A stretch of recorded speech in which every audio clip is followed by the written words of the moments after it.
I mean, let's face it, though.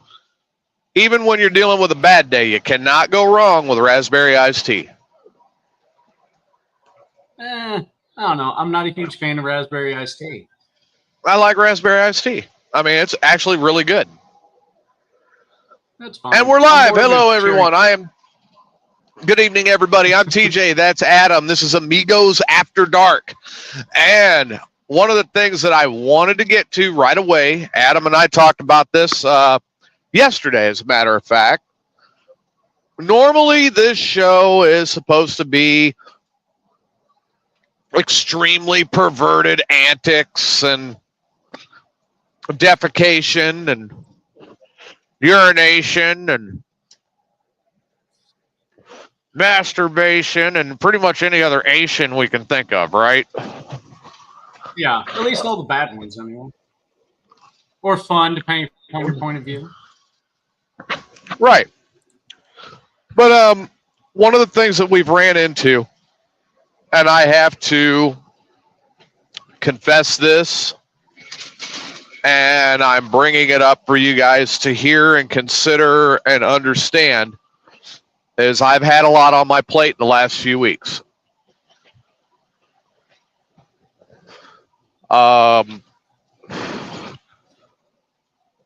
Things started getting piled on me personally back in July. And it's been the transition to the new job and, making sure I could get my son back home where he's got his time and everything else that's been going on. But things have been compounded. Yeah. To say you have a health plate is a severe understatement. Well, there's no way around it except for just being honest. Ladies and gentlemen, my grandfather's not doing really well at all. We've been really watching a pretty drastic decline over, I don't know, Adam, what would you say, the last 6 weeks? You and I have talked about it quite a bit. Yeah, it's been a steady decline from there.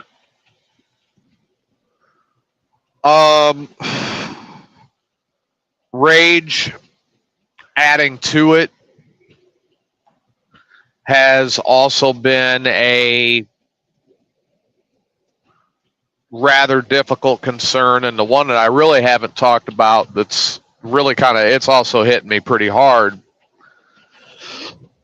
is my dad's health is also not the best right now.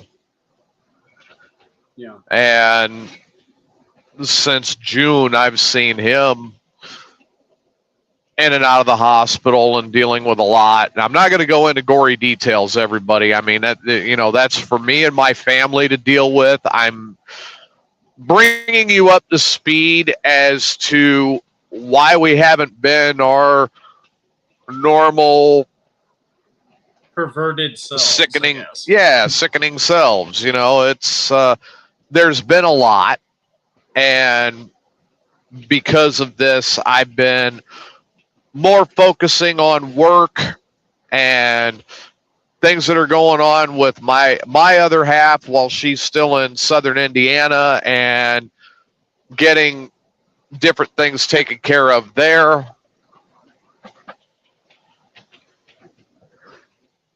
And about the only person that I really, other than my uncle,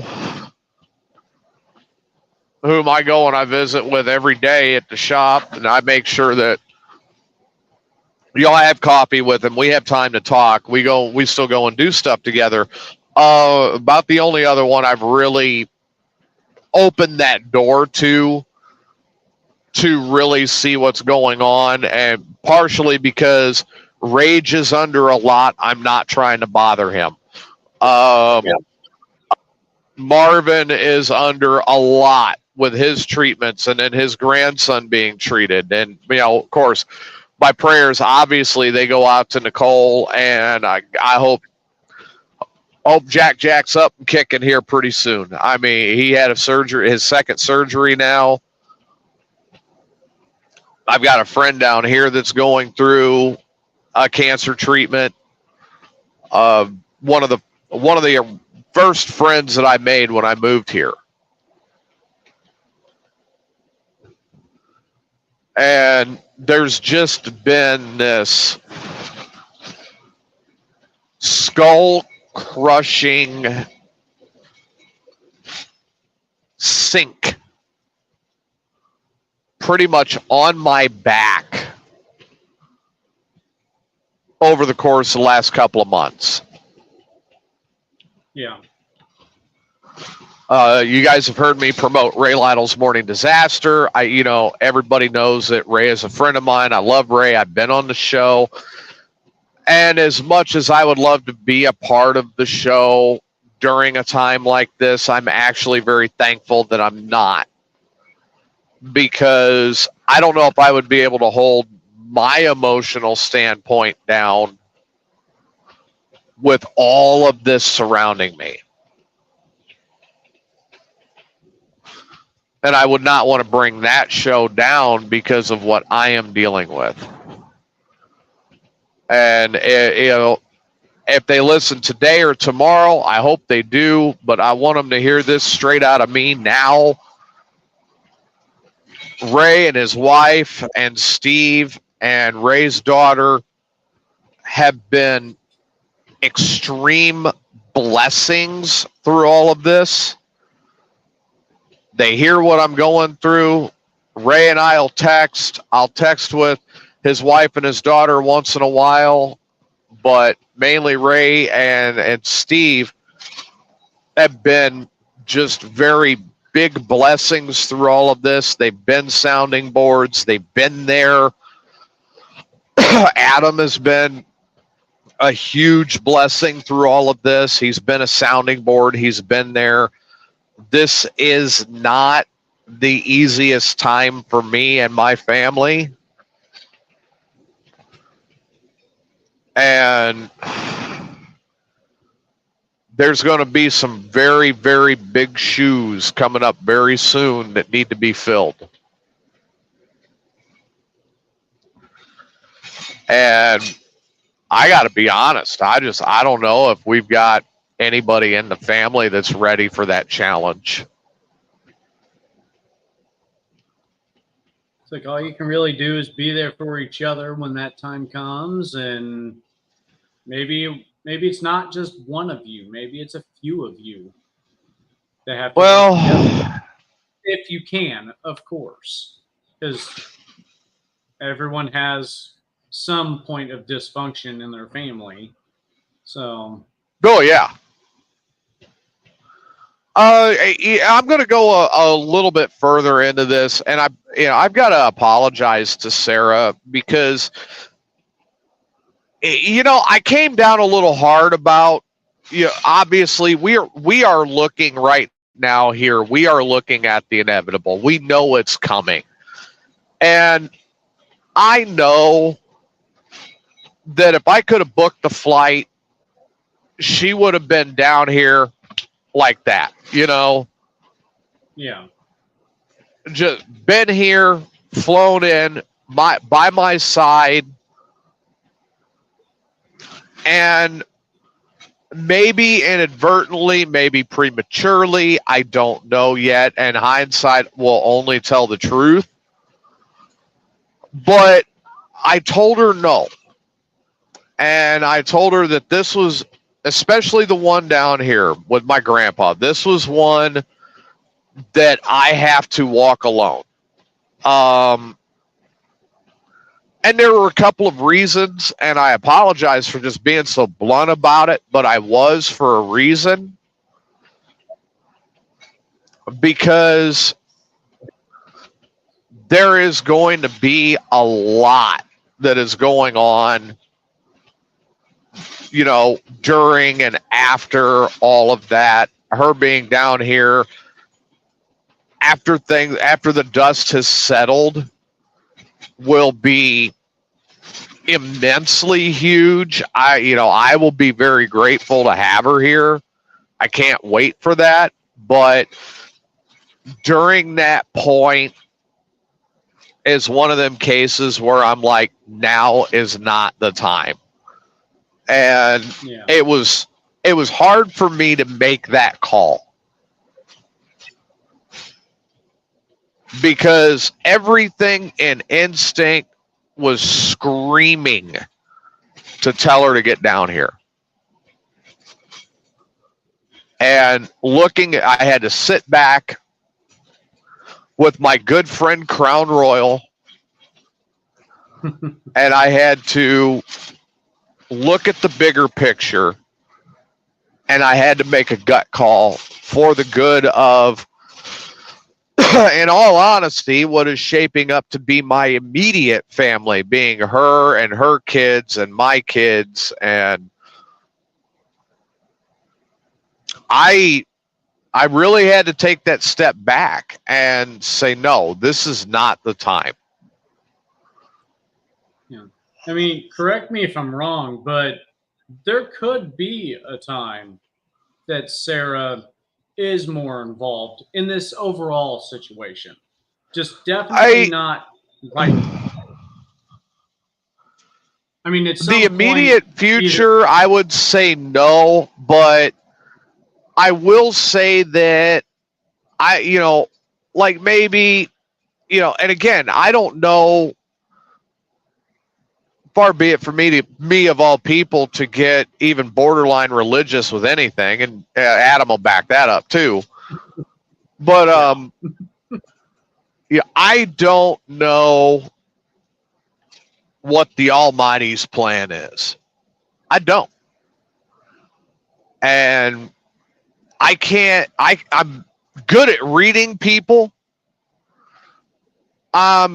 I'm really good if I get time around people to understand them and how they are. Like, I know if I was doing this program right now with Ray, and Ray knowing exactly where I'm sitting at and how it's affecting me, Ray would go to his default position. After he gave me a heartfelt, "Man, I'm sorry you're going through this. I wish there was something I could do."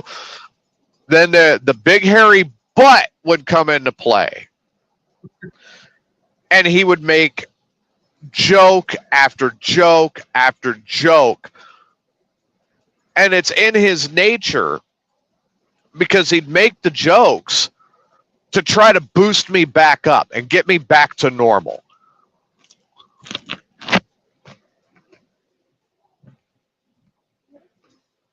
And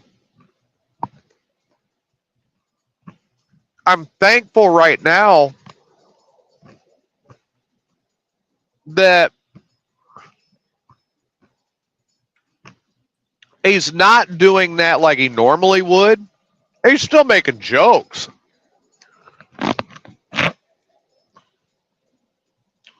But it's more at Steve's expense, and did I see the show, and things like that. Yeah. I mean, when him or his wife or his daughter, they do call or they text, it gives me that distraction.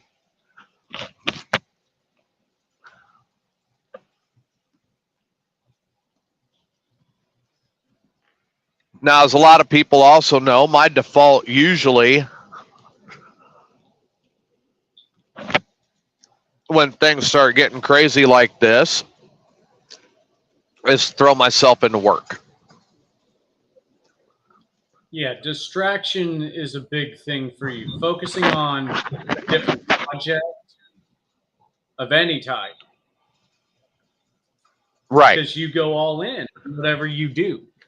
So there's no space to think about something else until that project has like a stopping point or a resting point, or until you're completed with the project. Right. So, I mean, and again, and Adam has picked this up by talking to me and us getting to know each other over the last couple of years. Um, so one of the big things, yeah, I obviously, one of the first things I do ever since I've become a truck driver, I have always been in one way, shape of or form or another. I have always been gainfully employed. And the first thing that I throw into is my employment. And then I start taking care of different things after that and focus on that. But my employment is always it's numero uno. It's taken care of right now. Yeah.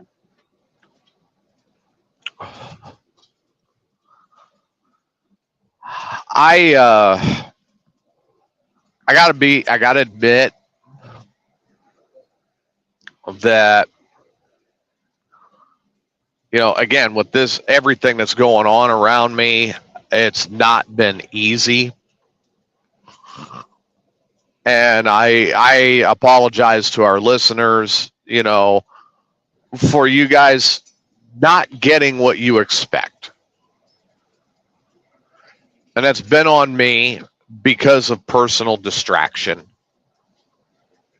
Well, I mean, what I noticed that we were getting into was not necessarily being that uber silly, uncensored thing that we were hoping to be, but we were touching on very serious subjects that Right. usually wouldn't show up on our normal show. So it seemed like a more, I don't know, a more mature type of It show. has been, without, yeah. adult humor, that you would have expected from a late night show. And I imagine after some things get taken care of, we'll get back to it. But TJ has a lot on his plate, as do I. Mine aren't nearly as serious as TJ's, but they do hold weight for me personally. Oh yeah, big So, time. but we have to come together as a family, support each other. It's why if TJ calls me, I pick up, I listen. If nothing else, he needs to vent. If anything, I'm there. Sometimes you just need someone to be there. Um, and for me, it's the same. I know that if I need to call TJ whenever, provided I'm not waking him up. But even then, if it's serious, TJ. Well, if it's serious enough, I'm going to be like, hey, I was asleep. What's going on? Yeah. And then you're going to say ABC, and I'm going to go, oh, shit. Okay, I'm up. Yeah. And it's just like I talk to Rage's wife almost daily. Any news, any updates, anything that, I need to know. And she keeps me very well appraised. Okay, what do we want to go out? Well, and you guys have heard pretty much everything that's going to go out for the moment. And that's been, he is being treated. We're standing by. Now, there are other things that are a little more personal that are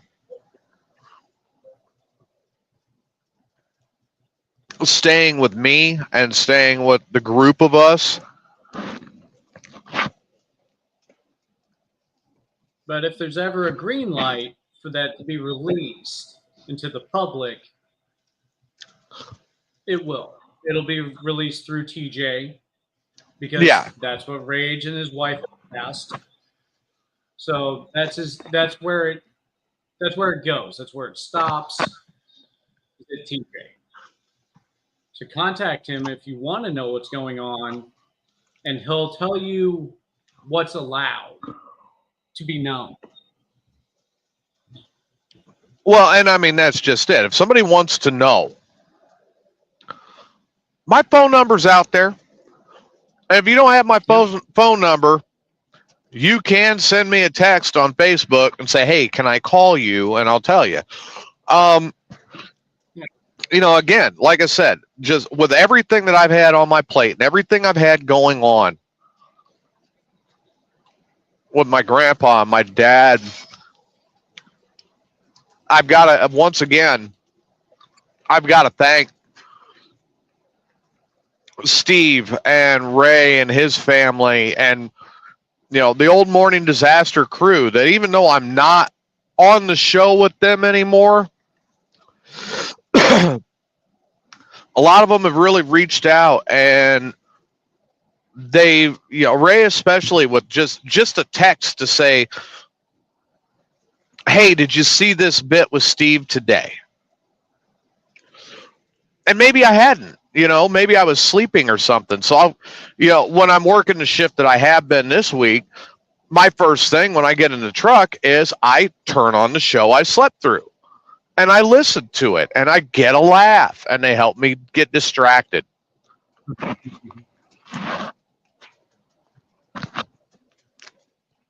I can't thank them enough for,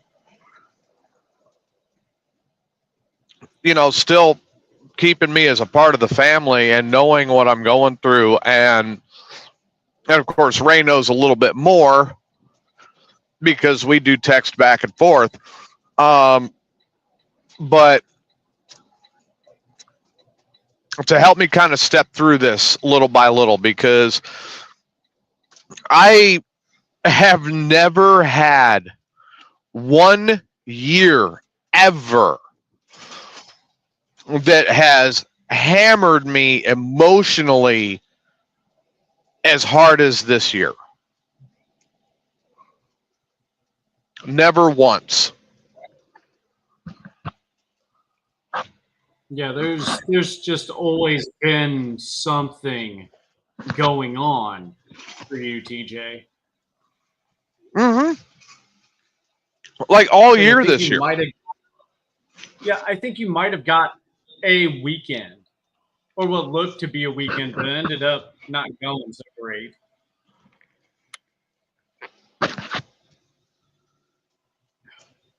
No, I think I got 1 week. I really think this year I got 1 week where it was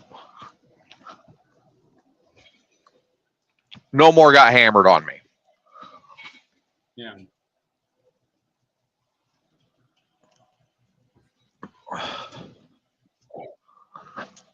And boy, I'll tell you what a freaking breather that 1 week was. Now, if you could only get 51 more of those. I know, right? Or even just a second week. That'd be nice. Like a lot of the stuff that I like to do,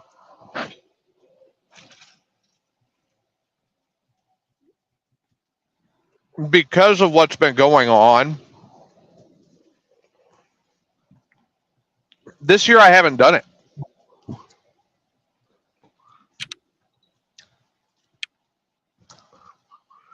I like getting in the car or on the motorcycle and heading out to Las Cruces.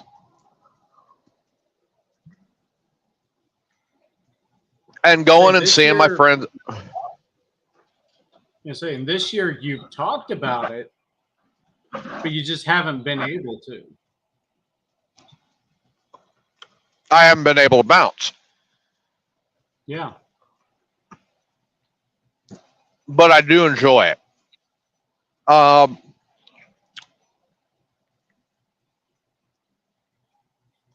I like to go a couple times a year down to the coast. Everybody knows that. I love going down there.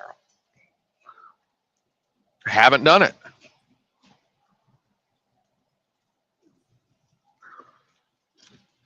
I have not seen the Gulf once this year.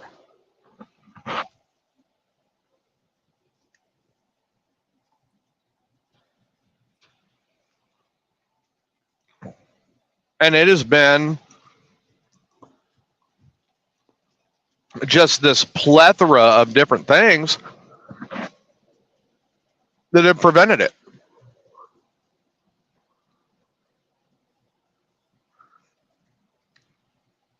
Matter of fact, I think the last time I even rode the bike out to Lukenbach was March.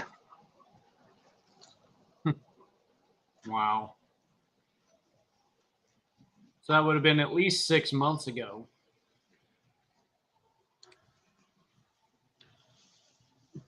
And that's something I used to do once a month minimum.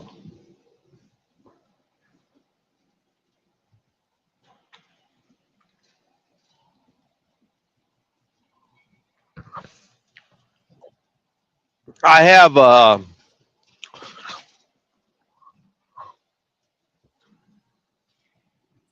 wow, they added some zing to that sandwich. Oh, dang it.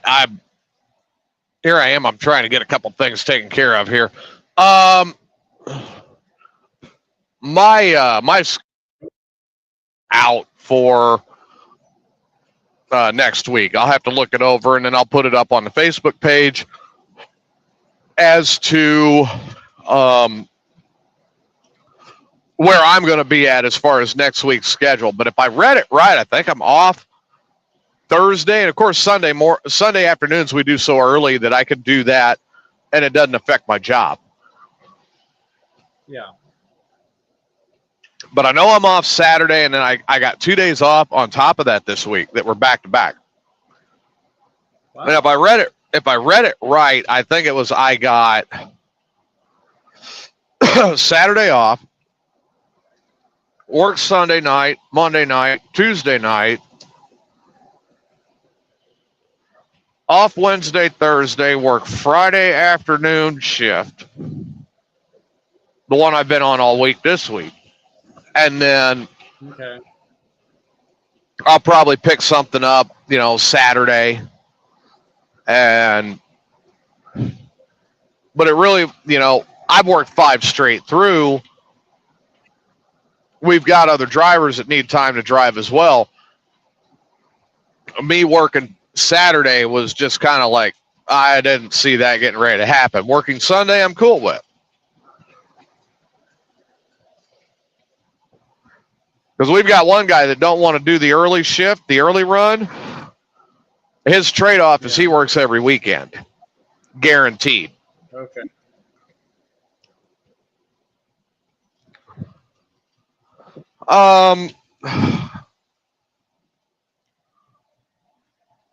So, let's kind of delve into this a little bit. Yeah, and it kind of goes into a little bit of psychology and mental health, something we don't usually delve into very much for obvious reasons. One of them, not the least of which being that Chris and I are both crazy. I'm certified in Illinois. And Adam has been known to sit in McFarland and talk to an invisible man. Hey, you do what you can to get through. He's very friendly, by the way. Gets me M&Ms. Oh, is he? It gives you M&Ms? Yeah. You sure that wasn't like flakes off the poop knife? No, but they make me sleepy after I eat them. The M&Ms make me sleepy, though, after I eat them. Oh, okay. Yeah. They're good, though. So kind of diving into this, obviously I've been more focused on, I've got A, B, C to X, Y, and Z that I need to get taken care of. It's got to get done. Adam will back this up. He's heard me bitch about it like, I don't know, every day for the last 3 weeks. Yeah, I almost have memorized the things you need to do in the order you need to do them. Yeah. As you can. But that's now, okay. how bad is that? I mean, I figure if nothing else, you're telling me to remind yourself to make sure everything stays in order the way you want it. Well, it's got to stay on that linear run, you know. Yeah. There have been multiple things that have gone just stupid crazy just in the last couple of months, and it's been one thing after another, hit after hit after hit, like when the AC went out. Yeah. 115-degree weather, and I've got no air.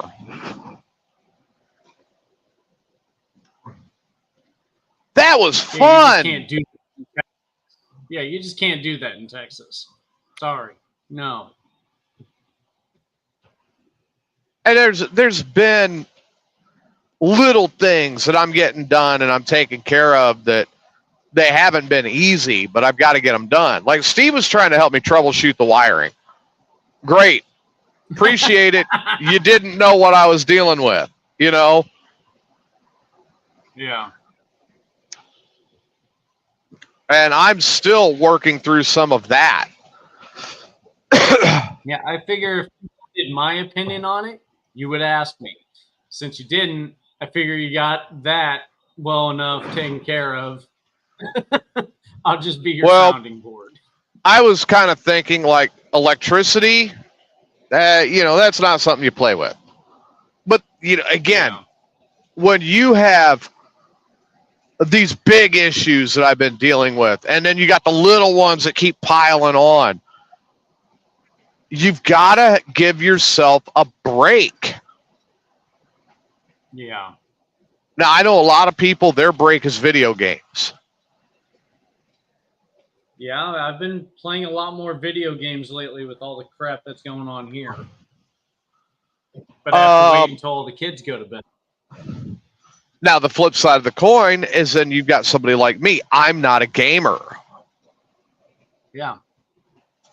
I'm just not. I get out, I go do stuff. Yeah. You know, golfing, something I love to do. I'm not doing it as much. Yeah. I'm using the motorcycle as much as I can to go to and from work because it's giving me that break. Yeah. Plus, it's a huge fuel saver, too. It does help out with a lot. Yeah. Kind of keeps me mentally grounded. Yeah. But there's just so many little tidbits that kind of fall into play here, and you look at it and it's like, okay, these have got to happen. You know what I mean? Yeah.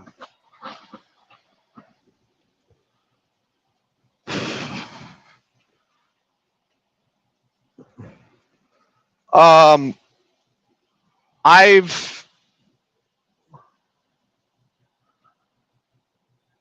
been fighting through quite a bit. And, you know, again, the motorcycle's been a big help. I've been using it a lot, being back in the truck where I'm not dealing with all of this on my plate, and then at the same time dealing with multiple personalities that want to tell me that I don't know what I'm talking about. And, you know, that's something else that's been this very, very big point.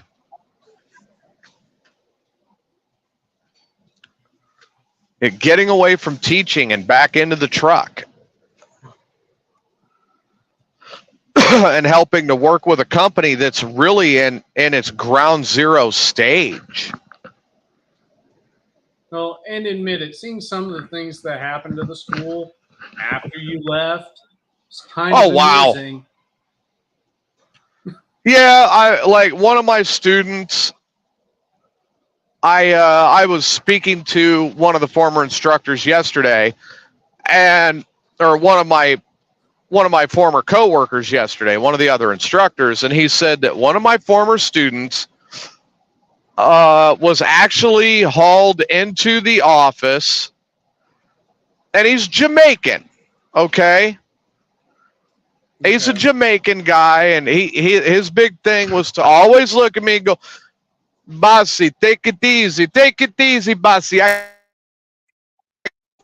got this. No worries, no worries. I drive this truck like the donkey. I just go down the road like bang, bang, bang." And I'm like, "How are you driving this truck like it's a fucking donkey?" Yeah. You do you I do don't even. realize I was. And I Like, looked I at him. don't I even said, "You want to do ask realize?" how he takes that donkey.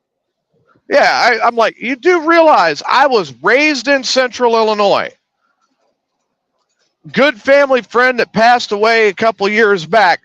I remember him leading horseback rides through Sandridge State Forest. And what did he ride? A jackass."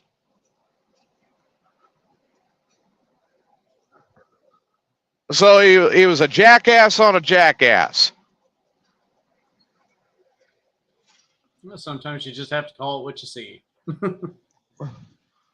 I never thought I'd say where it'd be an ass riding an ass, but I did. I witnessed it.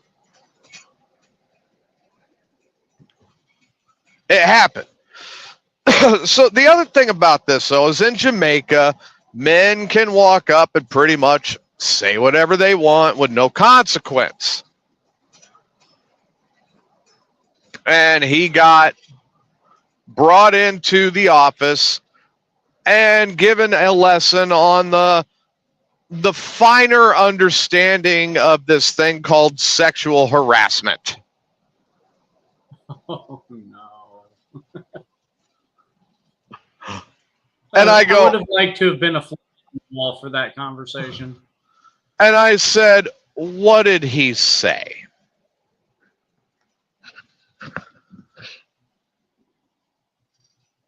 And evidently, he told a young lady that was also a student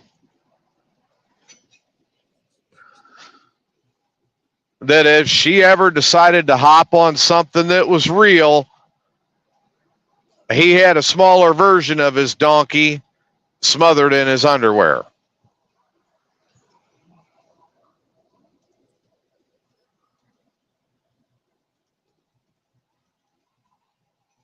It just screams great decision, doesn't it? And then, right after that, let me see if I can get it down here.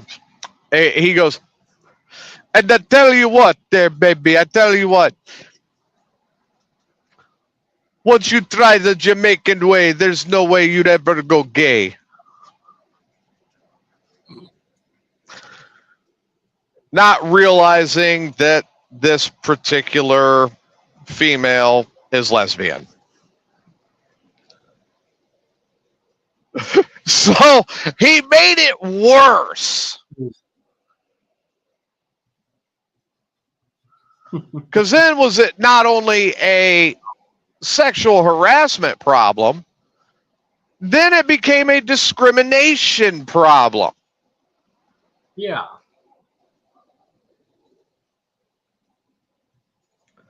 And myself and the other instructors and other students told him on a very regular basis, you cannot talk to people like that. You have to curb that when you are here or when you are in the work environment. Here, it'll run you a chance of getting booted out of school. In the work environment, it's going to run you the chance of not having a job. Or worse, it could get you sued by the coworker. I mean, Or or he even might have wind charges filed.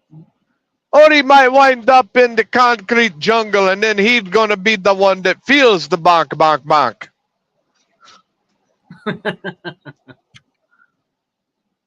As it's going in the back door and trying to knock on his tonsils.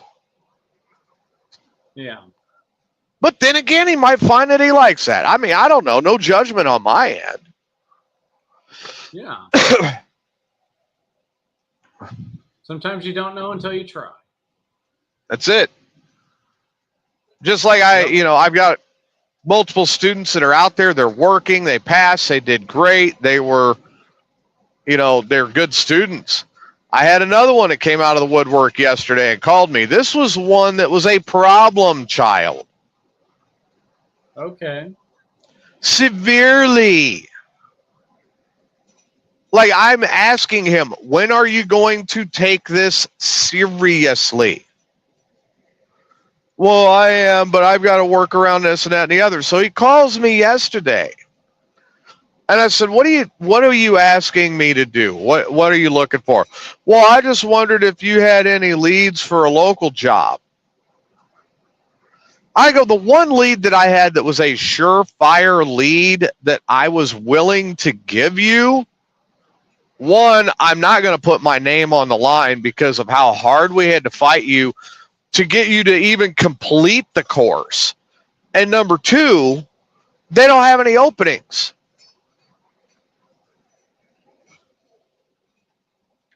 Well, what about where you're at? I said, one, we don't have the room. And no, I wouldn't want you here anyway because I remember how you were in class and you would think that I'm going to be there to cover for you, and I'm not. I was like, this is me back in the private sector. Welcome to it, Yep. I said, you got to bite the bullet and go out and earn your bones and get out on the road. And that brings me to number two is without that road experience, they won't hire you here anyway.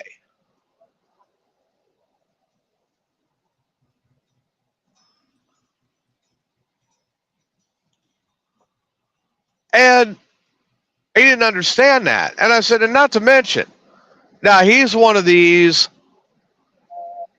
very loud, very obnoxious about it Bible thumpers. Okay. All right. Now, again, I have people that are friends of mine that are extremely religious. That's fine. This guy is, unless you're doing it our way, you're wrong. So a very black and white type of Bible thumper. Right. No gray area, no understanding. No incorporation of... Right. No incorporation, and not even realizing that he's already going against the book to begin with. You got to go to church. No. The book says go out, go forth, and spread the good word. Matter of fact, assembling in a church was directly against what Christ was teaching in the New Testament. The congregation in and of itself was supposed to be considered the church, not the building. You don't have to go to a building for your religion. Correct. And I've been asked multiple different times, why do you not go to church yet you have your faith? And I said, because I see it all around me every day in this wonderment that's called creation.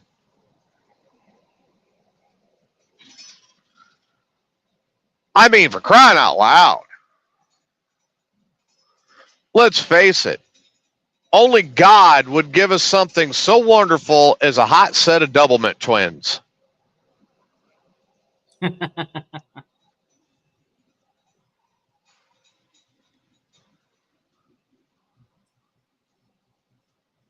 like, here, we put these here on the planet for you. You can't touch them. You know, and when they talk about Genesis and the forbidden fruit, and don't eat it, right? Right. I wonder if they were talking about. I wonder if it. Yeah, I really sit back and I'm like, I wonder if it was sex. Well, from what they say, it's supposedly a pomegranate, but we weren't there. And this is a Pomegranate. story that's been translated. Yeah. And the story's been translated by how many different languages? Right. How many times? And whose hands did it go through to edit?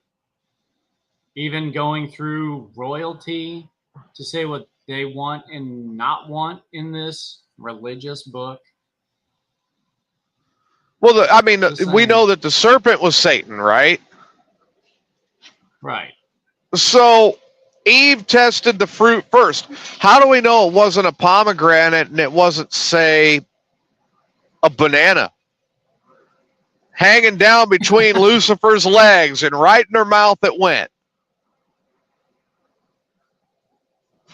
Well, being that none of us were there. I'm asking. These are questions that I have. And then, here, Adam, you got to try this. And she grabs Adam's head and puts it right down in her crotch. And then he tasted the forbidden fruit. How do we know that was not the forbidden fruit?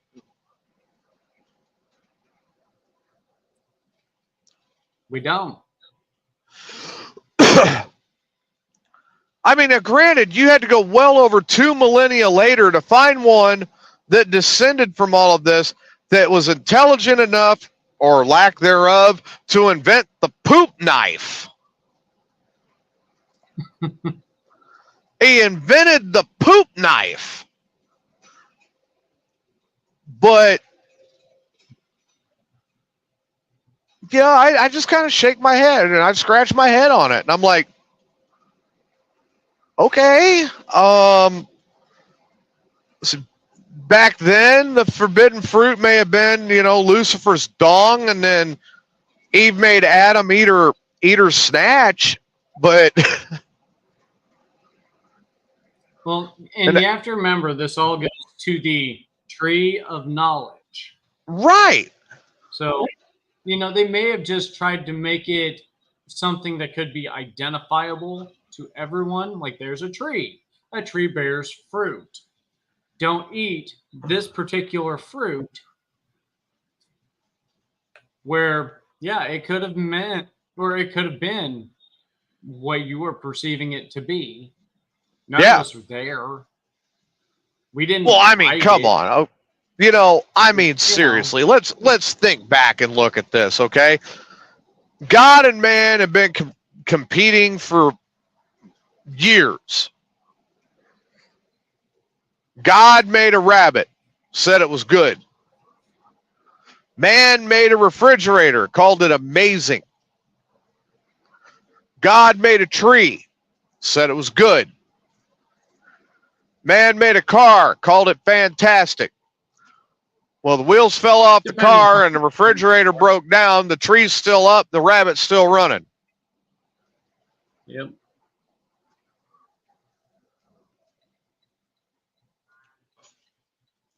Why can't anything these days just be good? Because there's no money in good. There's just not. If you take good as something, if you take good as something that lasts, there's no money in good. Because you want people to buy stuff that breaks down eventually. So they'll keep buying new. Well, come on. The dildo has not changed. The design of the dildo has not changed for many, many, many years, and yet they say it's good and women still buy them.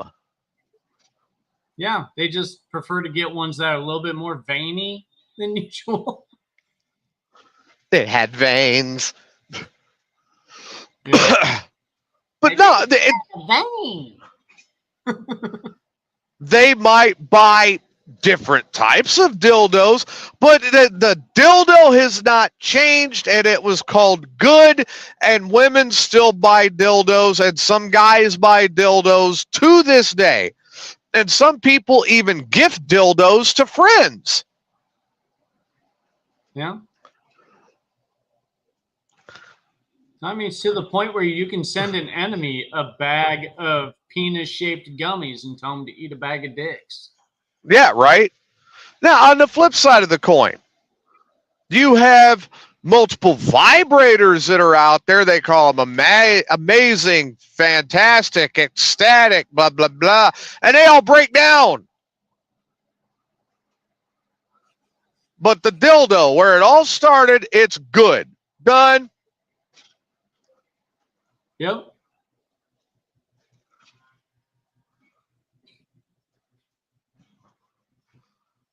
Here you go. Found a way to make sure that you could still satisfy yourself without a man. Or just by yourself. Or add it in. If that's your thing.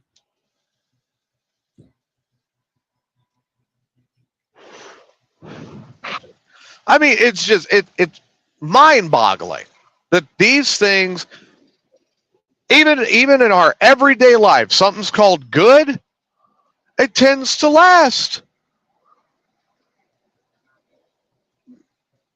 Like, they're calling these electric cars revolutionary. And we're watching them catch fire in parking lots and burn up half of normal Illinois. Yeah. Well, like I told you before, TJ, even the Teslas with their auto drive, they see trains as caravans of semi-tractor trailers. Yeah, I won't even fight a semi when I won't even fight a train when I'm in the semi. Yeah. I'll fight a lot of shit, but I'm not going to fight a train. Yeah.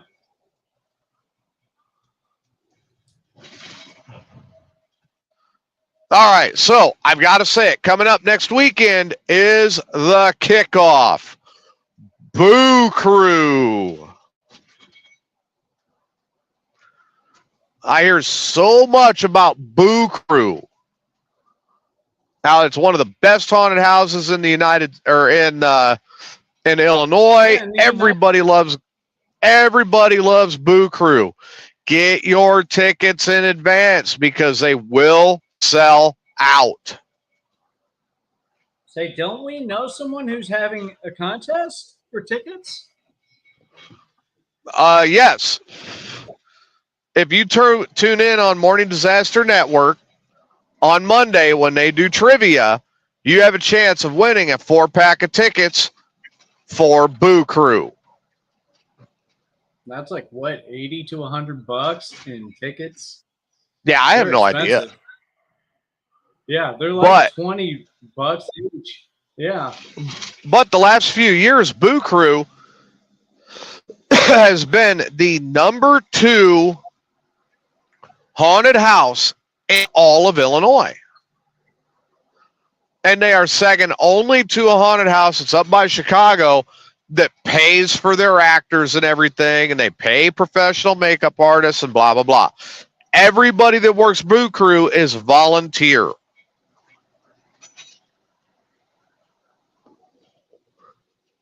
Everybody. See, man, they work on it like all year too. Oh, they do. They're working on it year round. As soon as one maybe ends, not. They start the next one. They may take like a month off, maybe 2, and then they're back out there at it again.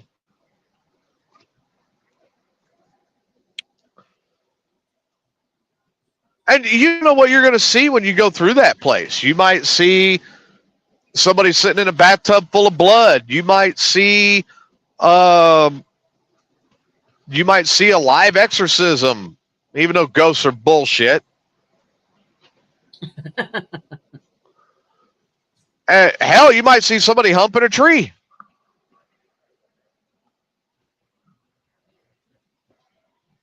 You know you're going to hear a chainsaw or two at least. Now, I've never done it, and I refuse to go through. I personally refuse to go through haunted houses. Yeah, same here. I'm not a huge horror person myself. I'd much prefer to laugh than to be afraid.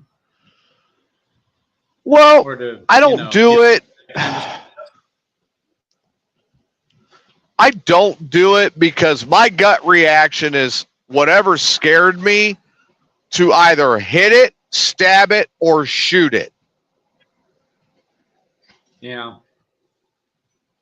So for me and haunted houses are a bad mixture.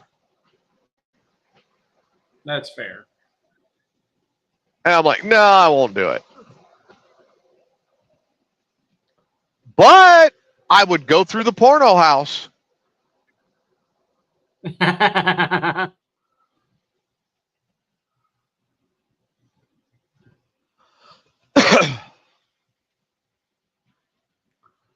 mean, who wouldn't want to see that? Very true. That's a good chance to walk in there and see ass and titties.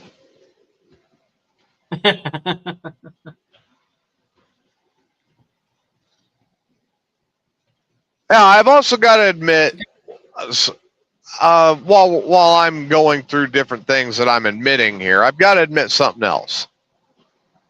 Okay.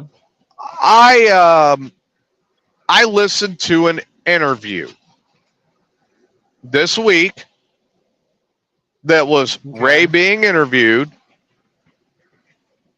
and I didn't comment in the chat room or no. I sat back and I listened, and it was done by one of my former co-hosts, somebody I taught a lot to, and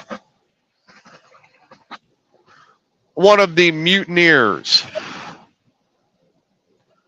And I have to admit that I sat back, I was very objective about Adam could actually attest to this. Yeah. I was very objective about it. And I think if it had been more of a one-on-one interview where it was the main guy and then the guy being interviewed, and that would have been it, I think it would have been a lot better. But it was nonetheless professional. It was reeled in.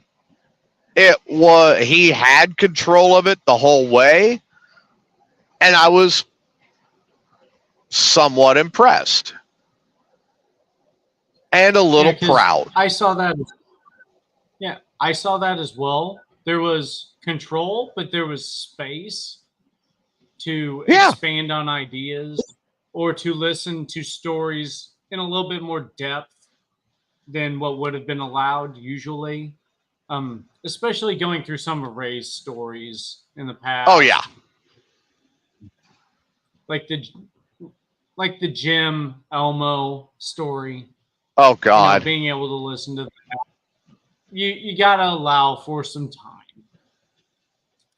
And for that to be allowed, they still maintain control and ask proper questions and stuff like that. It was a pretty good interview.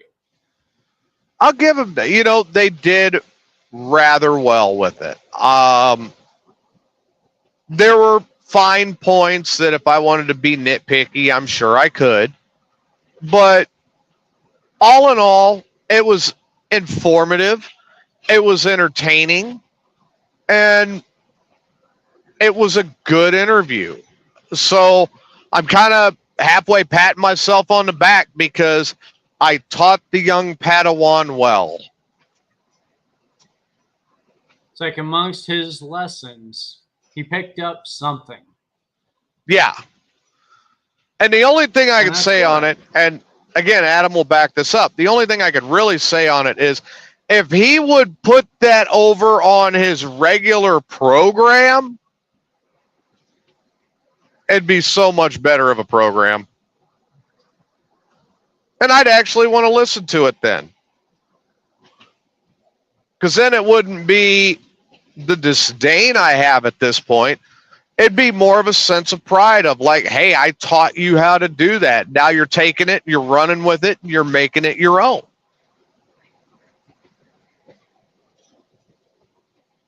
I really would, but that'll never happen.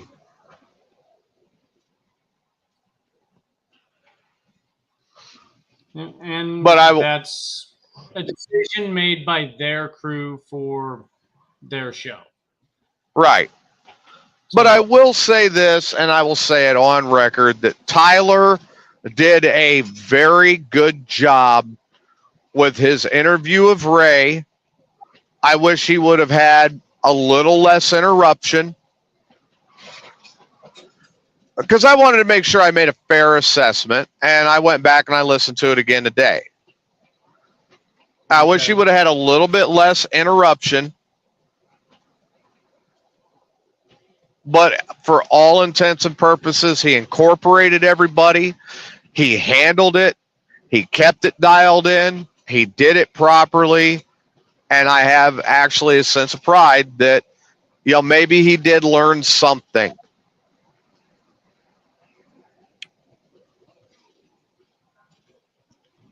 And he listened a little bit.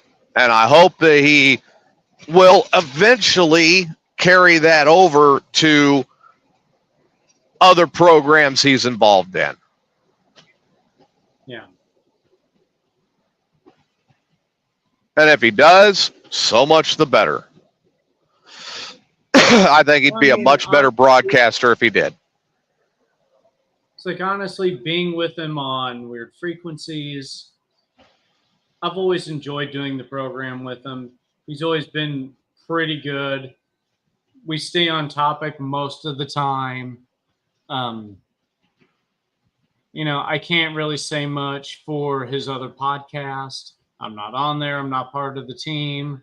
I'm not privy to conversations. And you know what? That's fine. I'm cool with that.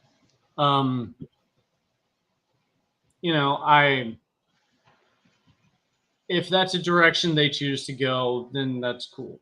That's totally their decision.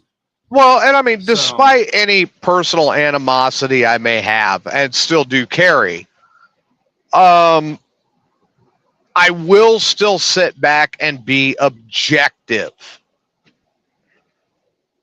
And I tend to do that as a fault. I want to give a clear eye to everything I'm looking at and say, this was good or this was not, and here's my reasons why.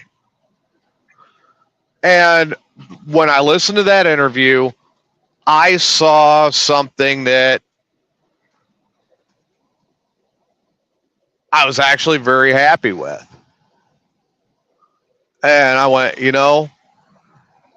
that's where it's got to go.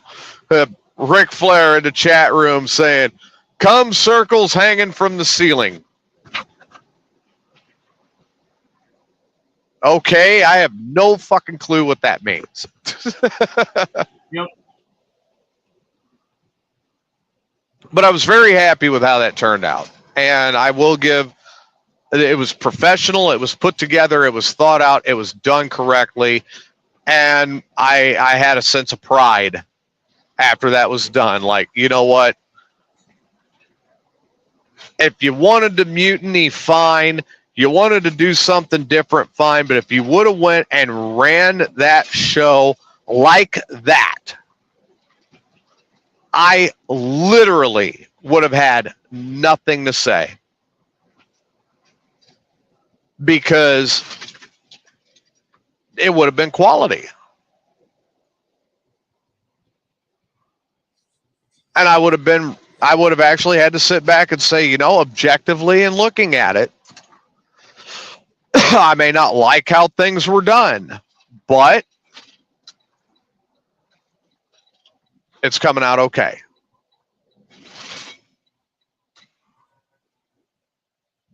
So Tyler did a good job with his interview with Ray, and it actually made me want to go back and listen to some of the other interviews, like the one with AMIGOS and stuff like that. Okay.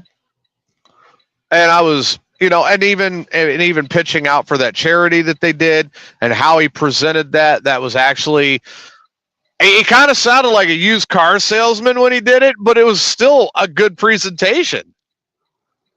Yeah.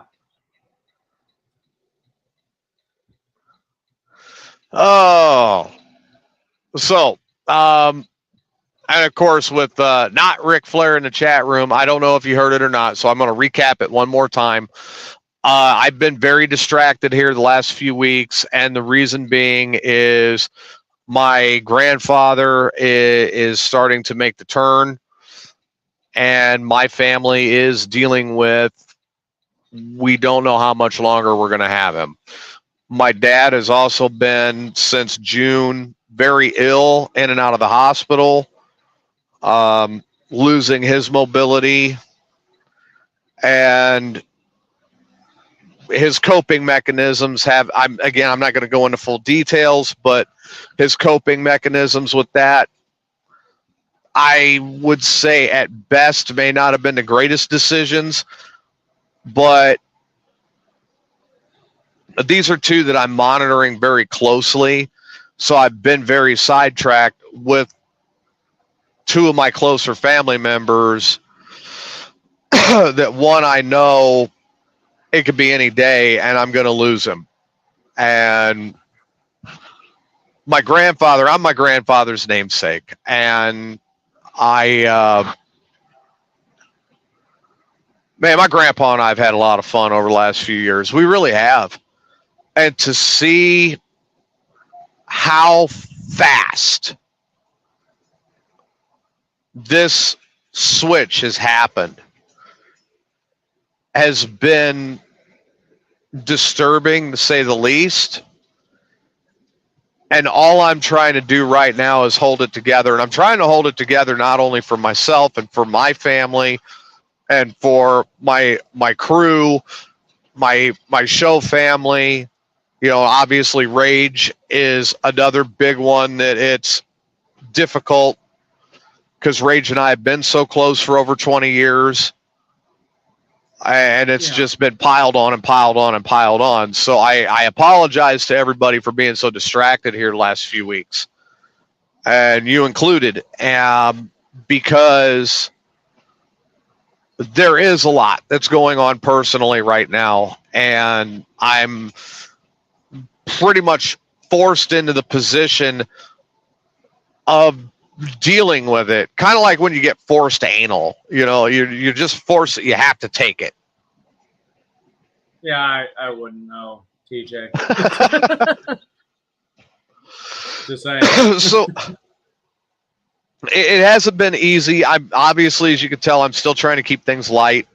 But if we do swerve off into a little bit of a darker path and we're discussing things more serious, it's because these things are on my mind and that we end up going into it. And I apologize for the discombobulation of the shows as of recent, literally because these things have been on my mind. You guys don't deserve it, and I'm trying to do what I can and still give you a good program.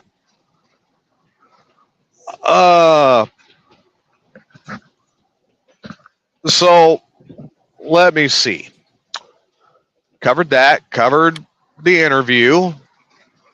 We talked about dildos being good, but vibrators getting other words, and a dildo still works, but the vibrator breaks down.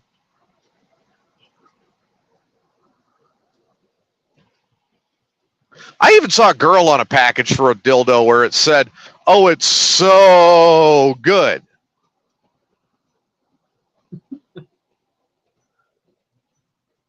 There's a lot of O's in that "so" too, I'm telling you. Well, yeah, she just feels it so deep inside her. She had a pretty cute face too. I'd like to make her a bukkake picture. Make her the subject of it anyway.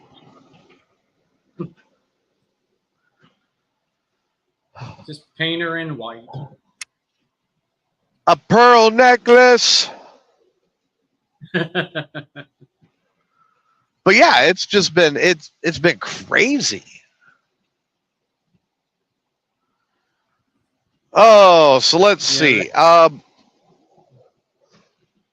Current conditions, Austin, Texas. We are dealing with more construction than Carter had liver pills. It's insane what we've been dealing with construction-wise around the greater Austin metro area. Yeah. Most of the San Antonio construction right now is on the 1604 loop on the very outskirts. So once you get into the city, you're good. But getting past 1604 is kind of a pain in the anus. A lot like forced anal. What? You're just using a comparison I can't compare to. I'm sorry. Ask your usually wife. It's not forced. Usually it's not forced. You don't have to force it in there for her? No, just a little extra lube from time to time. Little spittle. Yeah. Meal equivalent to the hot tua, I guess. I guess. Of course, if a male does Whatever a hock works. to it, he's going to hock a big old fucking lug right on there. And then.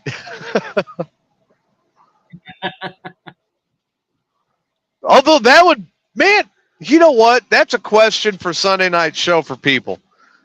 Has anybody ever tried to do the hock to it and they hocked a big old fucking lug right down on it? And then they're like, uh-oh, what do I do now?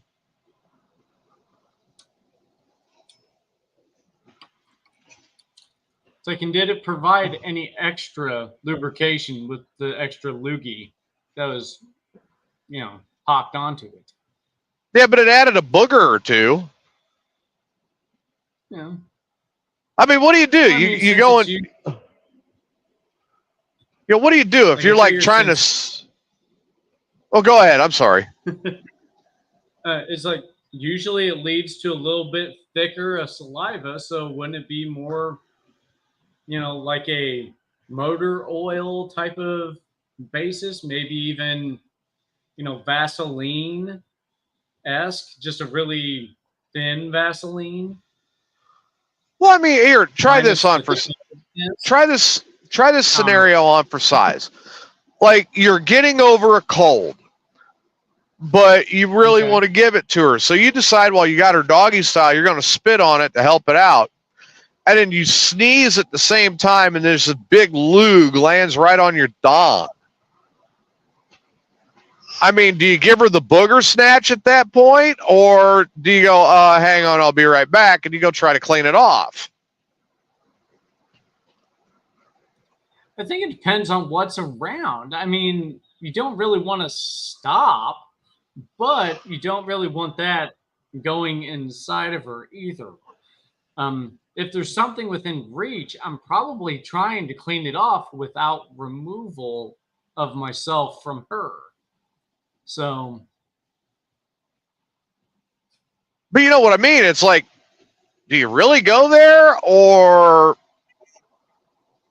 what's kind of the game plan there? All right, let's say you're out camping. What do? Do you go out and get a pine cone and you try to scrape it off with the pine cone or something? no, pine cone is never an option. That's just, that's just wrong, DJ. I mean, Well, I know a guy. You know a guy. I know a guy that once wiped his butt with a pine cone. A few of them, actually. Yeah, that's okay. Okay, so wait a minute. Scraping turdlets out of your crack is okay with a pine cone. I never said that. I would not do that. Not at all. Nope. But So you trying to clean your snot off. Well, I mean, okay, so what do? Do you like reach out and you grab the raccoon? Use a raccoon to clean it off? Use a leaf. A leaf. Or if you have to, use your own sock. Jesus. Well, I mean, here's the thing, though, is I know your luck and I know my luck. And at your luck, you'd reach out and grab a leaf full of poison ivy. Luckily, I'm not allergic to poison ivy. But she might be. Yeah, that's true. I mean, how do you explain that to the doctor? Like, you go in there because she's got the itch up there and she can't figure out what it is. And then a doctor does his little checks and everything, comes back and goes, oh, yeah, you got poison ivy inside your cooter. It's like, well, you see, Doc, what happened was. Yeah, right. So we got a little turned on, and I sneezed all over my dong. Yeah. I had to clean it up, and I grabbed a leaf and I cleaned it up with poison ivy. So would it have been better to give it to her and just give her the booger, or should I have done what I did? Yeah. It's like, it's not good either way. Yeah, right. You got a bad or worse choice. It's like, which one do you take? Yeah. But really, should you really need to spit on it if you're taking care of her too? She should be moist enough. Well, I mean, okay. Given to her. Okay, so here's kind of the thing, right? This is my way of handling it now, all right? Because I've gotten older. And, you know, it takes longer to recuperate between sessions. And, you know, once the pop happens, I just want to get a nap, right? Right. So what I do now is, you know, I kind of go south of the border for a while. I make sure she gets hers first. And then I'm like, all right, my turn. Then I get like my 10 minutes and then I take a nap, you know? Yeah. I'm always of the opinion, and other guys may disagree with me, but I'm guaranteed to get off during the intercourse. So I was like, okay, it's my job to get her off first. I have to earn it. And then after that happens, then I'll get mine. But until then, I have to earn it right. You know, the women are beautiful creatures, and we've got to consider ourselves extremely lucky that they even give us a little bit of attention. But the fact is like at the end of the day, when I look at it, I'm like, all right, I'm going south first. I'm going to get her ready to go. You know, because I know she's going to be like a diesel engine. Yeah, Jeff Foxworthy threw it out there, and he was right. They're a diesel engine. They run forever. I'm a bottle rocket. You just have to get them. I'm done. Yep. You know, and I don't know what to tell people with that other than, hey, it's just kind of fact, right? Yeah. That's why I also think. Going, she don't want to stop. Yeah. But you see, if you're down with that, then just keep going. See, the one I had the most, I'll tell you. I'll tell you what, my daughter's mother is probably one of them I had the most fun with. Now, I was a little younger back then, and I had a lot more stamina back then. You know, I could last for a little while. I could make it to 30 minutes. But we got into it, and I mean, just all the way to the point she's like, I'm done. I don't know what got into me that night. I don't know if it was like, well, I mean, this was also back in my experimentation days. So I don't know if it was the 3 rails of Coke I snorted, or how's it going? Hey, DJ Freaky.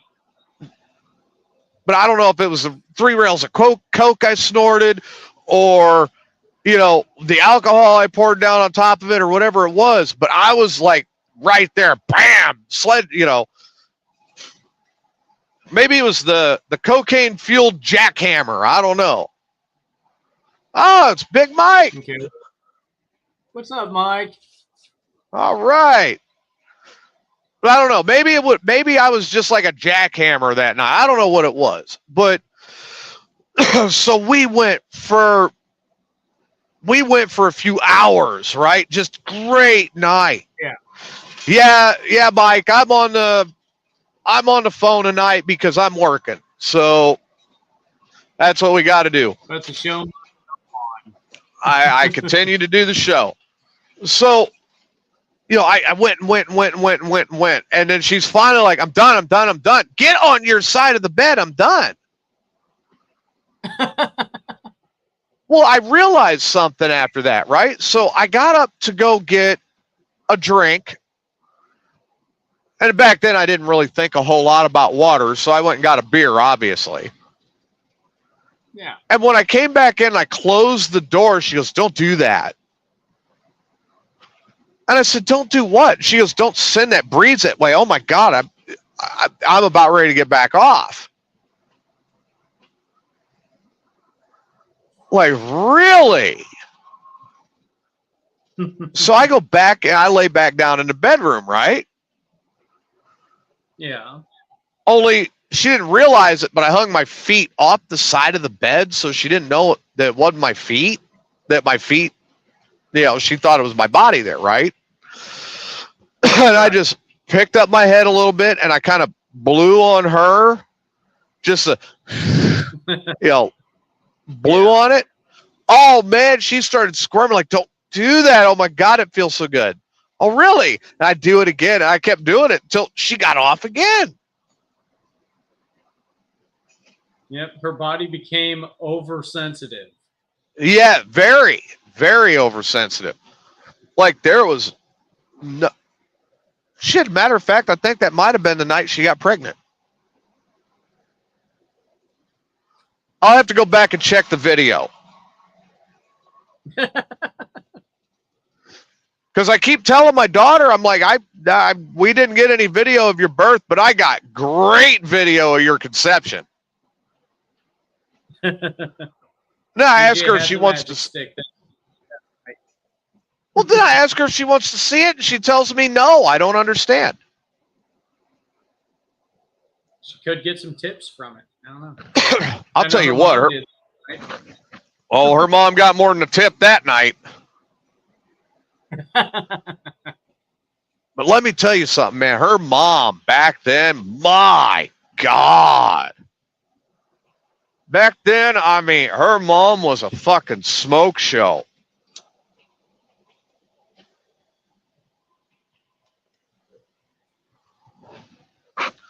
If her mom had ran with a different group and, you know, maybe a little more, and her mom, I mean, I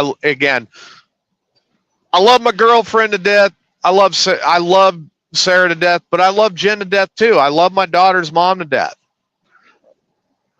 And if I wasn't going to wind up with Sarah,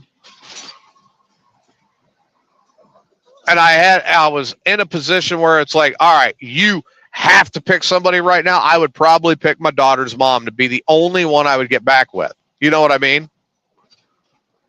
Yeah. Because we had some bad times, yeah, but we've also had a lot of good times, and we trust each other, and we know each other very well.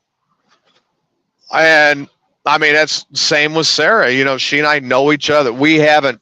Now, Sarah and I haven't had the sexual escapades, and maybe one of these days I can retire and do cocaine again. And then she could get it, you know. But we built a bond and a trust over the years. And now, and this is a difference. Like with my daughter's mom, I was always worried when I was gone that she was going to cheat on me. Here I am now. Sarah is 1,200 miles away. I don't have a second thought about it.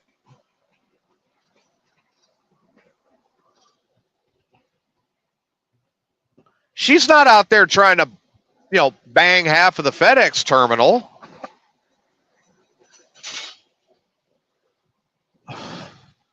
And we're very open and honest about it, you know?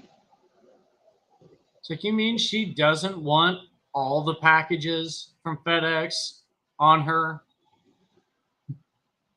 No, she just wants the one that's at the Texas FedEx right now. The package that's handling the big wheel and the big rig.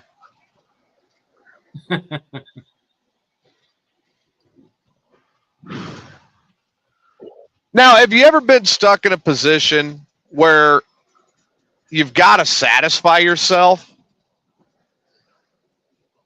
but yeah, you really don't have a convenient way to take care of it, but you've got to do it? Yeah. Like I said, that's pretty much my entire second marriage. Well, that's a truck driver's life. If you're an OTR truck driver, man, this is one of them things that I should have taught in school, but I never got the chance to teach my students is, look, truck stops and door locks are your friend when you are OTR. Make sure you lock the doors, have your subscription to whatever your porn site is, close your curtains, get it out. Do not try to jack yourself off while handling an 18-wheeler. You may grab the wrong stick and try to shift.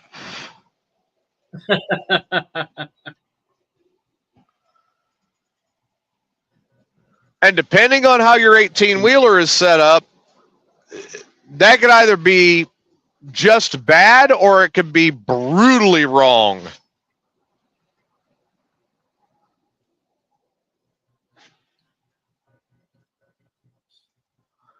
You know what I mean? Oh, yeah. And road trips. Road trips are another one where you really want to have that girlfriend along with you on a road trip. Do you know why? Yeah. Why? Well, there's some great things that can happen in the vehicle or off the side of the road or in a state park or... Hey, when did you start reading my books?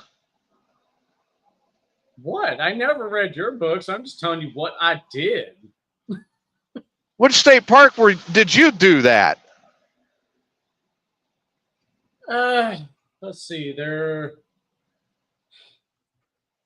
the one up north. I can't remember the name of it. I really didn't pay too much attention.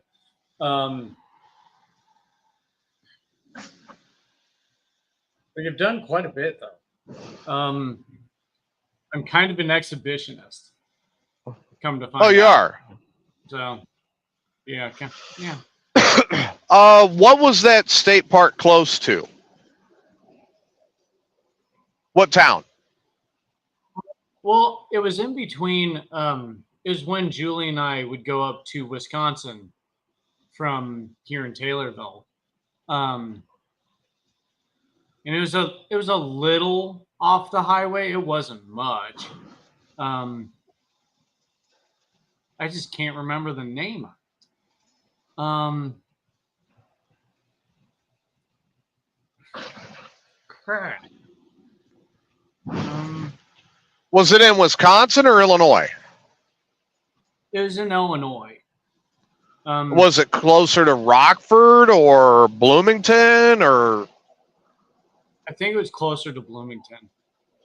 closer to Bloomington? So it was still, yeah, it was still a bit south of Chicago, Rockford type of area.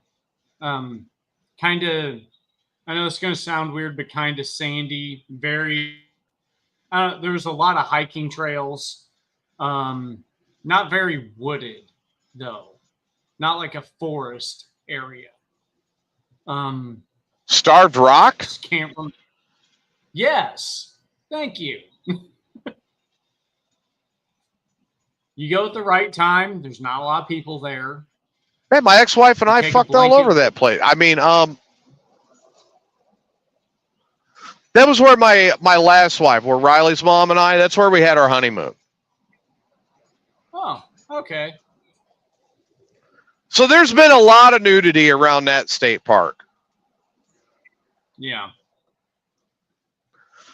But one of my more recent ex-girlfriends, Sandridge State Forest, right Okay. there by my old property that I'm selling in Illinois. She talked Okay. me into go hiking our way or driving our way back into the scout camp.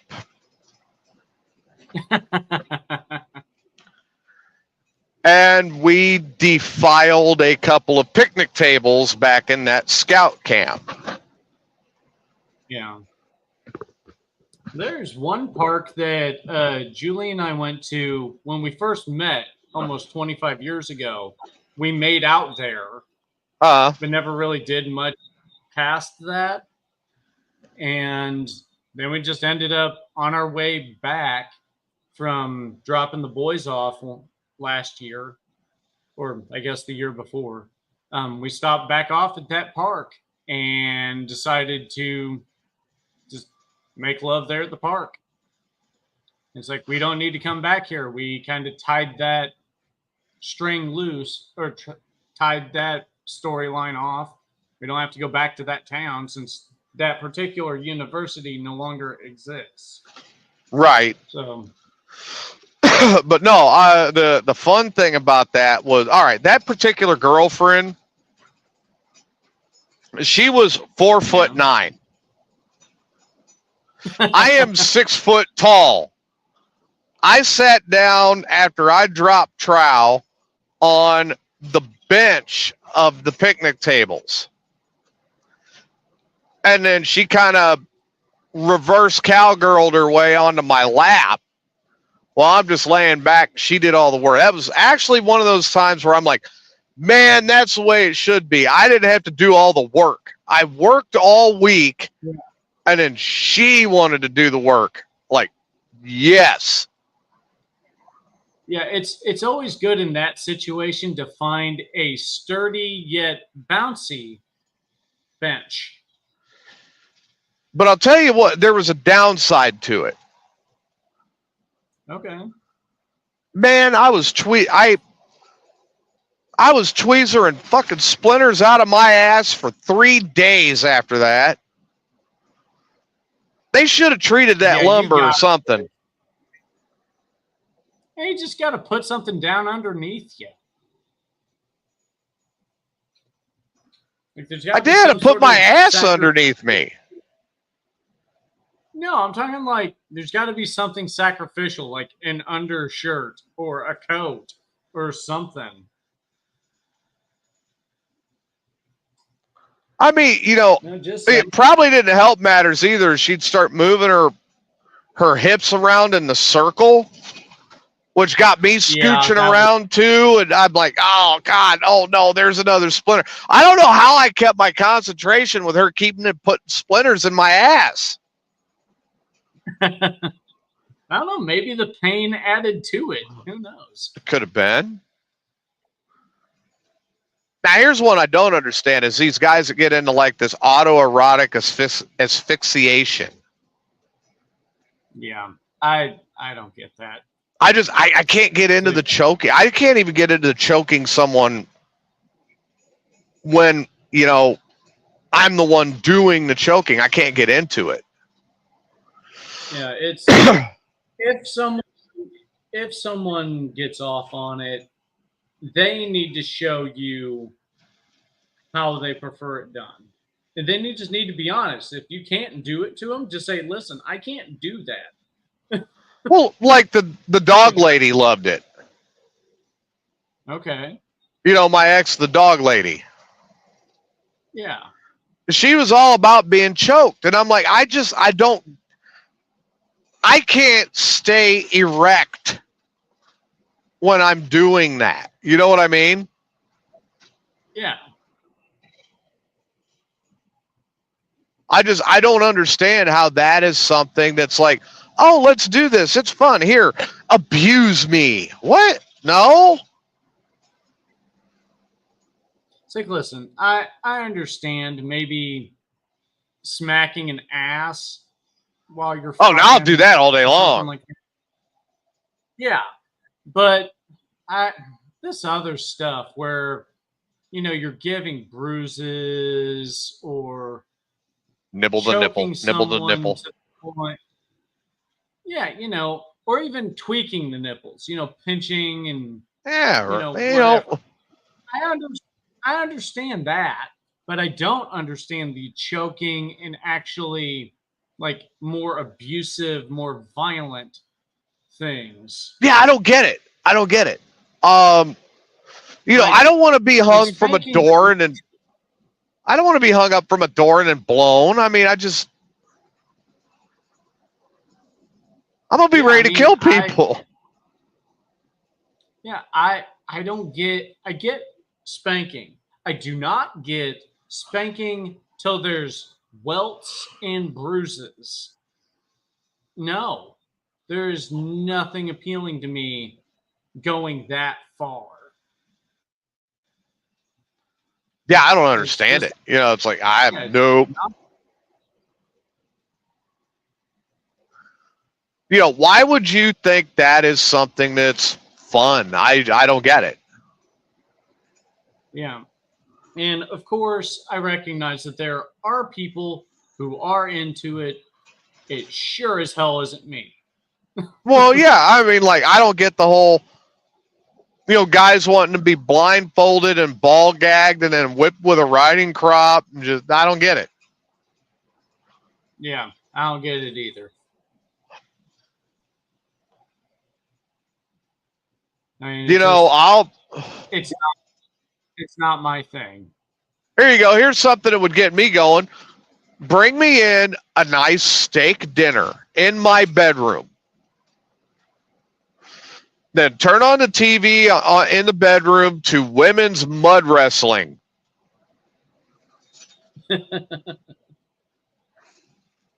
Then let me take a nap. And then I'm going to be hard charging, right? Yep. Emphasis on the word hard.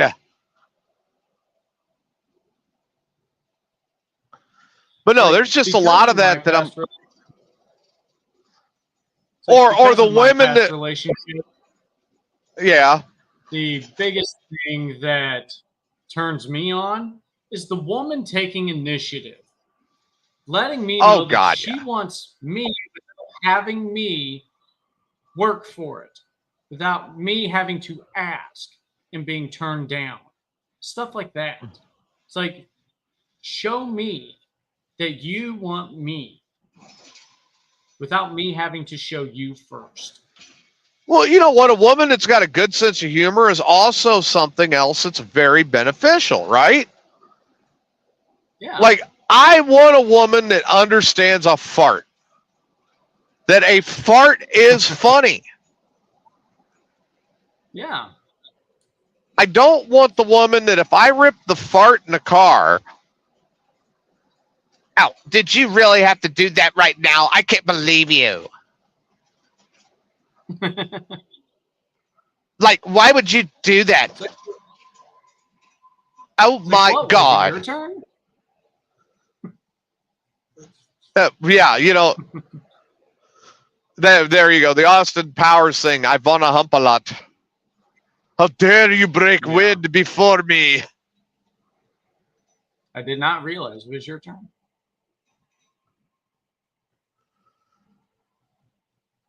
But I want them to understand that the fart is funny, but it's also very timing related too. Yeah. Like if I walk in and the jacuzzi's bubbling, and then she gets out and the bubbles stop. No, Yeah. that's not a good sign.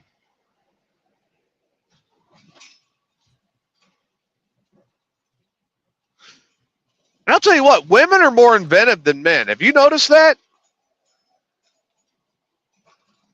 That depends on to what you're referring. Sexually.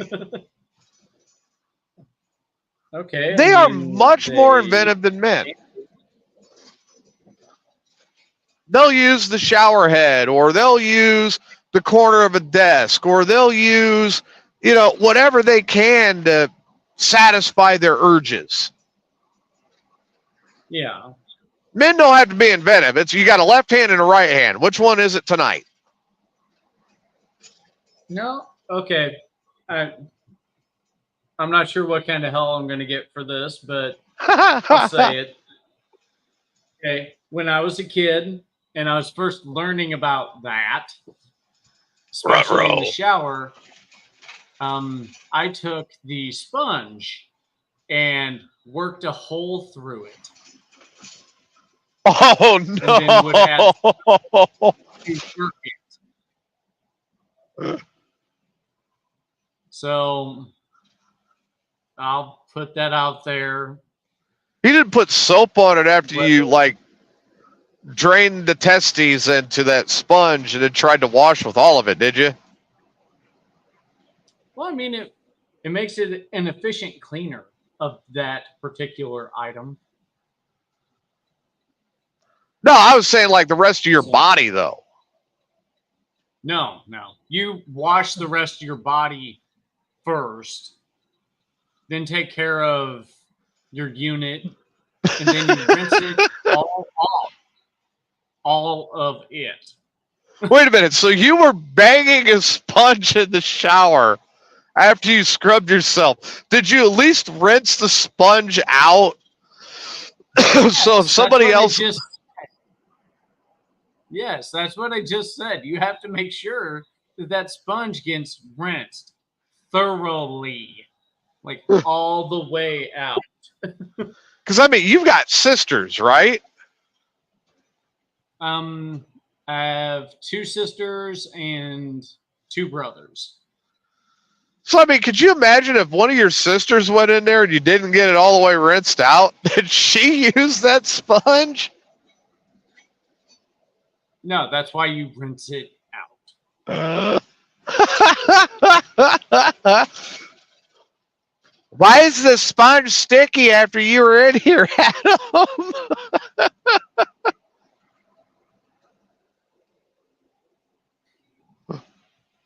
And what are all these black hairs? Oh, no. Oh, no, I have not even yet begun. I've got to tell Chris about this on Sunday. I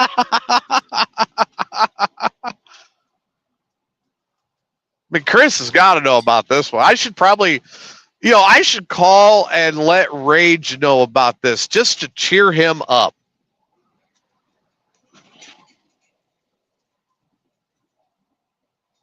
Like, at this point, the story's out there. What do you Mike says, screw that. Just toss the sponge in the garbage when you're done and get a new one. It's like, listen, I was like 12 or 13. Okay. I mean, you're not doing that with like a loofah now or something, are you? No. Oh, okay. Just checking.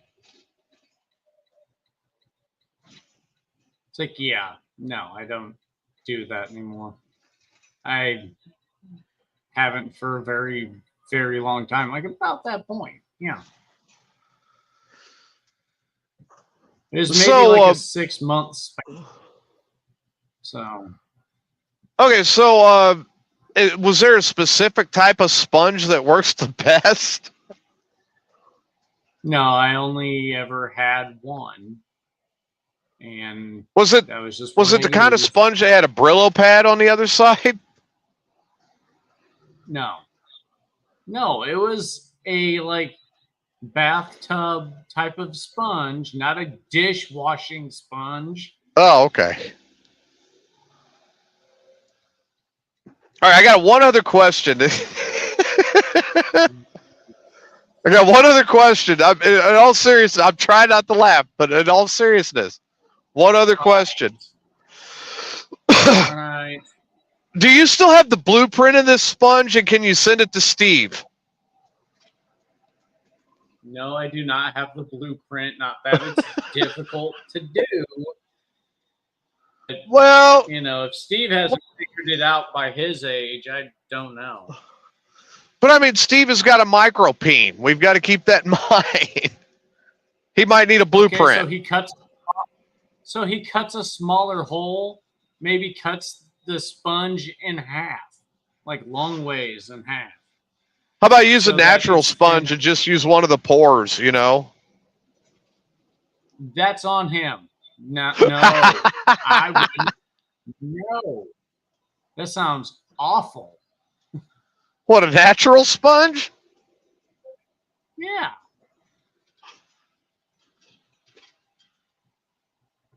Oh, wait, no, I got another question. Was the sponge square?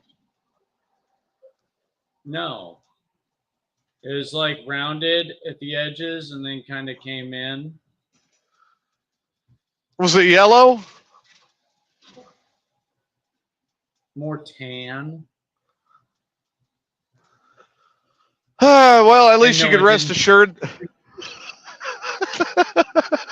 At least you can rest assured that you did not fuck SpongeBob. That would have been a long time before SpongeBob. But yeah. I'm sorry, man. I know. I shouldn't even be making fun of this, but damn it, it's just. I've never even heard of that. It's low hanging fruit. I get it. I've never heard of, until tonight. I got to be honest. I've never heard of anybody fucking a sponge. And you're calling women inventive. Well, okay, so you've got an inventive. You had a creative idea. It's like I would put it into the little hole I cut, then I could grab the thing by both sides or just one-handed and work it however it needed worked. I am suddenly happy this truck is not a Volvo.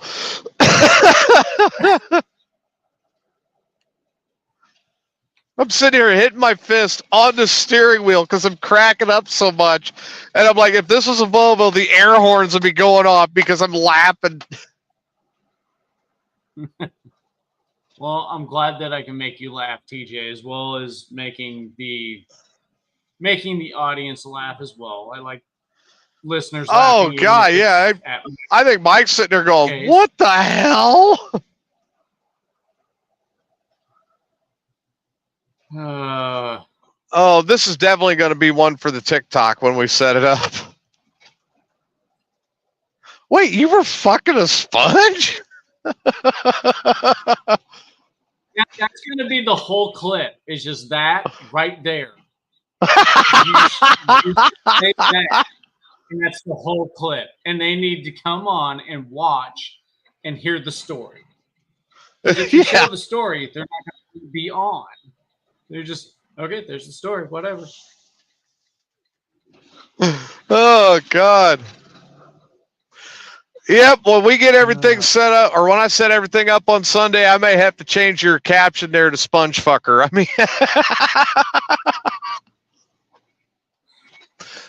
Now that we don't have to worry about your former place of employment being upset with something. Yeah, I guess that's true. What the hell? The gate is still open here?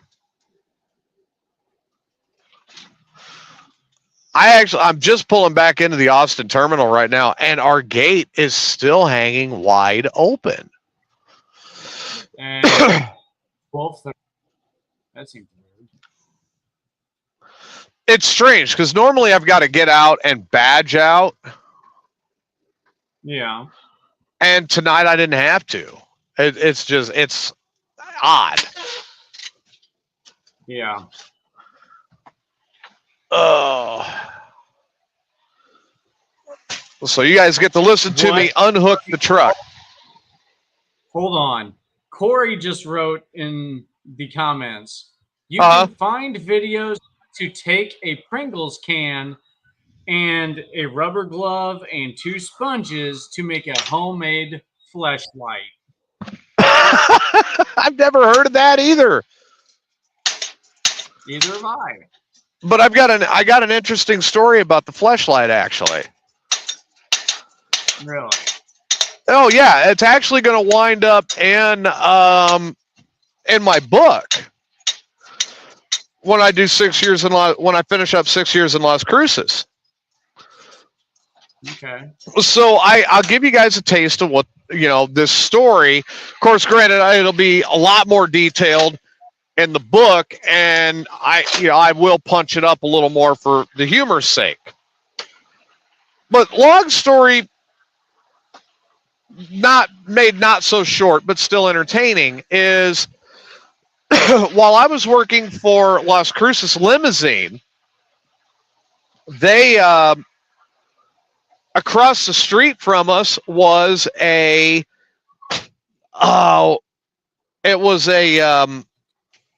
adult store.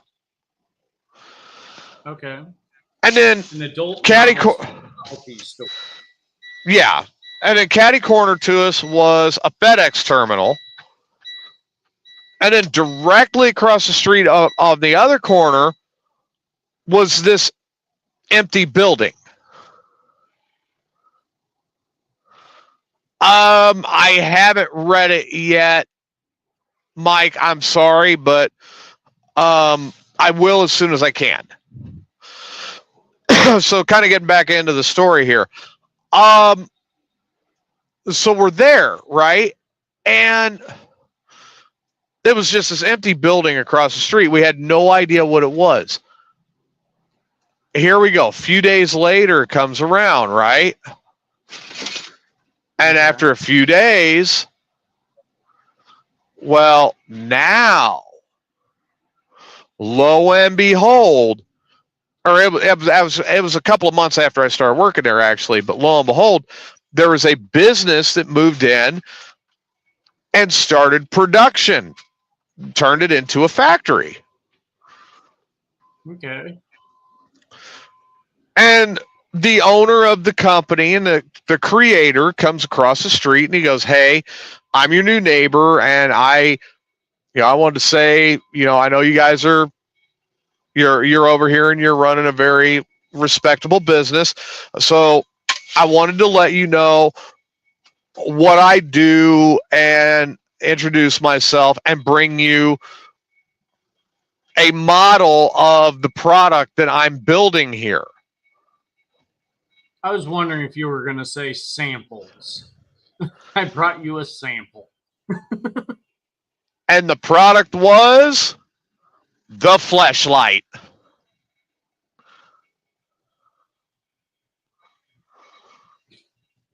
They were actually, I was at this, literally driving for this limousine company, and across the street from us, they were manufacturing fleshlights. Then you go on the other corner that was directly across the street from us, and it was a porn shop and a fake dong store. I mean, it's like the Siamese cat. It's like, how do you how do I end up in these situations where it's shit like that all the time?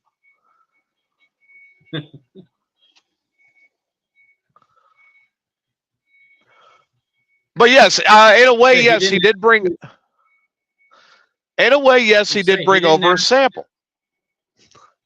So he didn't ask you to be a representative for his company, did he? No, nothing like that. I think if he would have met me personally, he probably would have. But or back then, that was back when I had the old Mayhem Radio Network. He might have asked to advertise. Hey, money's money, man.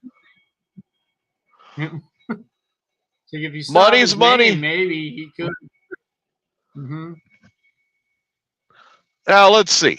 To go a step further.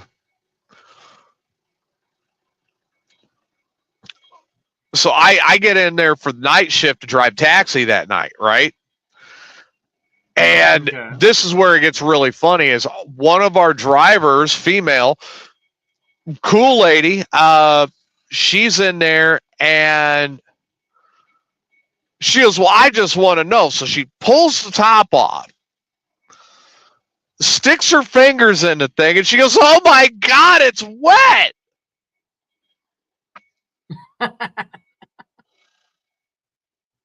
I'm like, I don't think it came from the factory that way. Like maybe the owner was using that. Now you just got a taste. No, God, she throws it to the ground and goes and washes her hands. It's like, no, all of them come pre-lubricated. She didn't know that? Yeah, right. She came back out. We're like, was it sticky? She goes, oh, good God, I'm going to work. So was it. Well, I mean, this last story for the night, and then we'll do final thoughts and we'll wrap it up because I've got to do all my clock out stuff and everything. Long story short on this too, and I'll get into more detail on it on Sunday, but here's a little tidbit. She always complained about how she didn't have a guy. So in a way, we got her one for her birthday one year.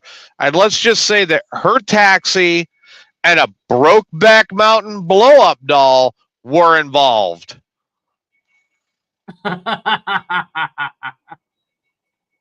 So that being said, we'll put a pin in that. Remind me about it on Sunday. We'll put a pin in it to talk about it on Sunday. Adam, what are your final thoughts for tonight? Above all else, I mean, everyone goes through hard times, as you heard TJ say, and as you heard me hint on. Life overall can kind of suck when you start getting weighed down. Find a way to laugh. Find a way to get that stress out. Hopefully you have a network of people that you can talk to, laugh with, distract yourself with. Because you got to get through it somehow. And if you don't, terrible things can happen. So don't be afraid to reach out if you need to. And with that being said, once again, I'm going to tell you guys, Corey, I hope you're still listening, and Mike, you too. For the last couple of weeks, I know I've been very sidetracked. We are going through kind of the final stages with my grandpa. We know there's not a whole lot of time left. And my dad has also been in and out of the hospital. I've been dealing with a lot. Then you add Rage and Marvin and one other friend. And I've got all 5 of these that I'm looking at within the next year. Well, within the next couple of years. It hasn't been easy. I'm continuing to do the show because I need that release myself. We do have upcoming, obviously there's going to be some big events happening where I'm not going to be available. We as a team discussed that, and we all agreed. Well, I didn't. I left it to you guys. I left it to my team. Adam will back this up. We had a meeting on Tuesday,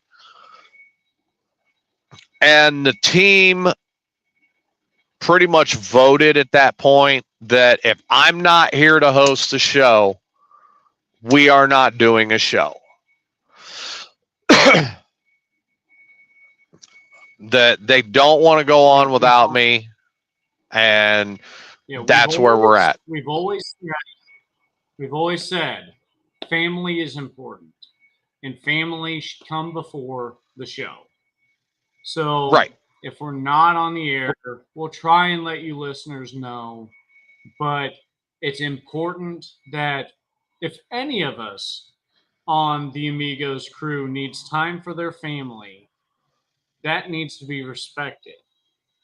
So if TJ needs time with his grandpa or his dad or whatever the case is, then we need to be respectful. He needs to be able to take that time, and we'll be back as soon as we can.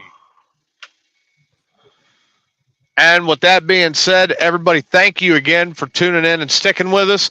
Please get the word out to as many people as you can. Let's build this network up, because I'm looking also at the not so distant future that some good things are going to start happening, and I'll be able to focus more into this network and into other projects that I've had that are personal pet projects that I haven't been able to do. And I'm excited for that.